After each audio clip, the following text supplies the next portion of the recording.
So we'll get started right away with Jack. Go ahead, Jack. Jack Borman, SB Nation.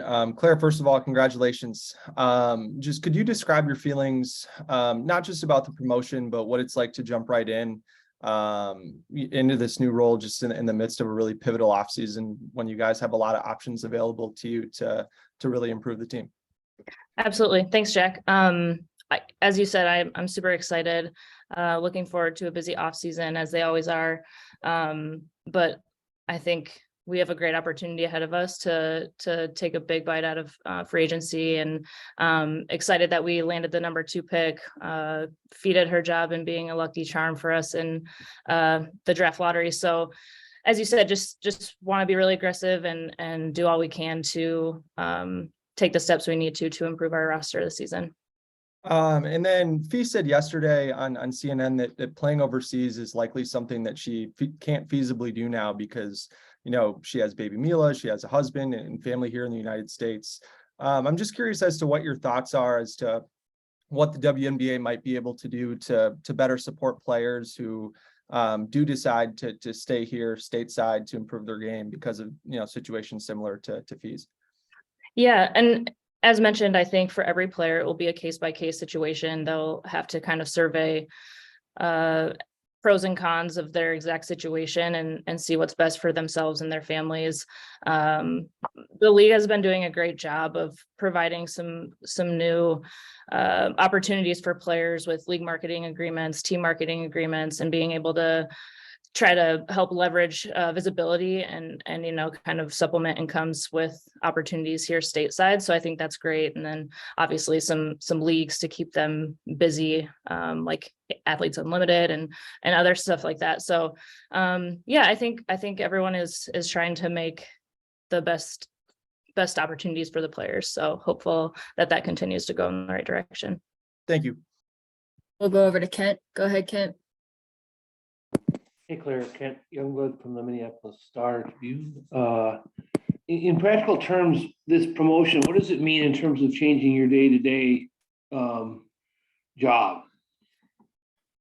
Yeah, well, lucky for me, Cheryl has always kind of let me bite off as much as I can chew and get as involved as possible. She's always had that mindset, and that's obviously been a huge contributor of why I've been able to grow alongside her. So forever grateful for that. And from day to day, I hope to just kind of carve out my value and being a little more strategically minded, what we can do for our roster. And I need to challenge myself in that department. Also, Cheryl has been great in challenging me that as well. So hopefully just, lean in more on the decision making for roster management and that kind of thing. And then just continue to work hard to do my job the best I can do it.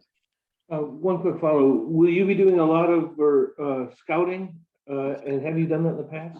Yeah, I have. I've been lucky enough to do that in the past. It's one of my favorite parts of the off season, to be honest. I like to get up close and personal with these prospects that we're considering. And I love to do that part. And I'll just got back from a trip on Sunday night, and I'll be heading out again here in a couple of weeks after Christmas. So I love that part. We'll jump over to Jackie. Go ahead, Jackie. Hi, Claire. This is Jackie Powell with The Next. Thanks for being here with us. I've got a few for you.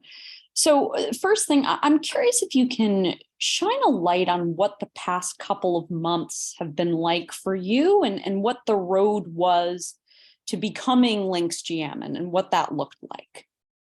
Yeah, I would say it spans much further than the last couple of months. When I first started with the Lynx, Roger Griffith, who was the GM at the time, he always kind of opened his door to me, and we would just talk very foundational CBA kind of language. And that was really helpful to me to just kind of learn from like roots up, kind of foundationally what could go into this role. And then once Cheryl took over, it became more involved. And I think just being in the conversations has always been wonderful to me.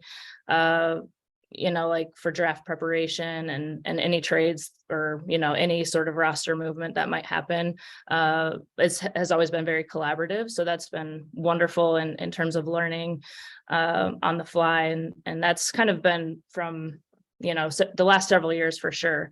So, and then, just the last couple of months, I didn't really know about this particular opportunity, but when it surfaced, I was obviously very eager and excited for the chance to do my best here. I appreciate that. And so, as you said, you've been involved with this league for quite a bit now. And I'm curious if you can describe what you've made of how front offices across the league have grown, especially in the past many months. Besides more roles and maybe a larger staffing size, what do you think has also changed the most since you began with the Lynx in 2014?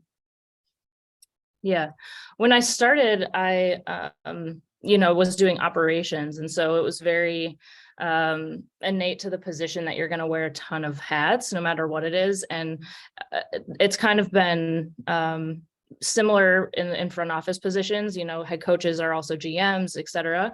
And I think it's just a great sign of the league and its growth that these positions are starting to break up and being sole positions. I think it's, a great sign of what's to come.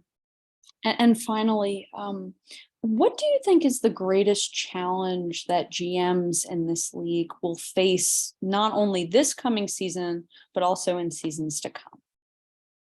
Sure. I would say just, like any professional sports team, managing your roster and salary caps. And, it's not as easy as always just putting the best players on the court. It's a lot more goes into it. And so I would say it's just, that fine juggling act. And I like to think that Cheryl and I both, we really rely on, being organized and thoughtful and trying to, forecast a lot of things that's not just immediate, but, long term. And our attention to that kind of detail is something that we have both shared in ever since we started working together. Thank you. Thank you. Congratulations. Thanks, Jackie. Appreciate it. We'll go over to Jace. Go ahead, Jace. Hey, Claire, Jace with the Pioneer Press. Just wondering, you talked about the different avenues in which this team can get better this offseason. What are the primary ways in which you would like to see this roster improved this offseason as we head into next year? Yeah, thanks, Jace. I think, obviously in losing the best center to ever play in Sylvia Fowles is obviously no easy feat to replace that kind of talent. But something that I've appreciated is when I got a chance to kind of be a spectator in the USA World Cup, and it was awesome to see the amount of just the wanting to have a really athletic and fast-paced, fast tempo roster, and the success that you can have if you kind of put that together is can be a really fun basketball and product to watch. So I thought that was something that could be awesome, just to have a great team on both sides of the ball, offensively, defensively. Is that something there, like maybe the role of center will change within this team now moving forward? I think generally in basketball, it's kind of evolved to, a lot of 3-point shooting and spreading out, and kind of, I think that's where Fee is at her best, when she kind of has space to operate in the lane and use her length and quickness to do her best work. So I think just in general, there's kind of this evolution. Do you think Fee could play some small ball 5? I think there's nothing that Fee can't do. So I think that if she could kind of increase her consistency from the 3-point line and inside out, she's a really talented player. And the last one, how has your relationship with Cheryl evolved over the years? And what does a disagreement look like with you guys, when you're talking about roster construction or something, and how does that kind of play out? I would, there hasn't been a ton of disagreement, to be honest with you. I think if she had her way, she would challenge me to kind of contest some things or poke holes in some of her ideating, and same with her to me. If I ever kind of put forth an idea or anything, of course she's gonna question it and just make sure that it's well vetted. So I think that's kind of our MO when we're working together.